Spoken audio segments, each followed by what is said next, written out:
We've all heard the common phrase, April showers bring May flowers, but how did that all come to be and how truthful is it? Well, let's see. Let's bring in meteorologist Diane Phillips. Diane, I know you love to dig into some of these favorite phrases that we have, and what'd you find out on this one? Well, I've heard this one for years on end, and I'm sure you have as well. So whether it was a family member or a friend that said, oh, April showers bring May flowers. Well, it actually is going to date back hundreds of years ago.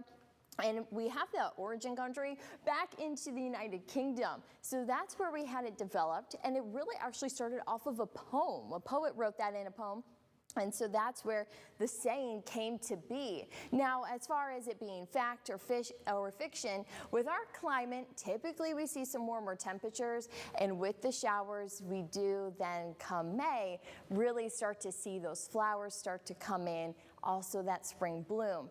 Now, I do have some information about how much rain we typically see in April and how it really kind of stacks up as far as the saying. So we're going to jump into a little more of that fact in about a half hour, but let's make sure you can get out the door safe and sound and on time by checking in with Steven. Now, if you want to be optimistic about this time of the year and the rainfall that we have to get through, we were talking about it earlier, meteorologist Diane Phillips, the April showers bring May flowers. So what are we talking about as far as rainfall here in the month of April? Well, on average, we see about less than an inch, just less than that, about 9/10. And that may not seem like a lot, but when you look at the forecast that we've had for this week, you may be thinking, okay, enough with the rain. We get the idea, these rainy days. There is that positive to come in May. So far, we've picked up about 1/4 of an inch of rainfall. Of course, that number is going to be changing here this afternoon. We're going to even still have a few more weeks of April that we have to get through.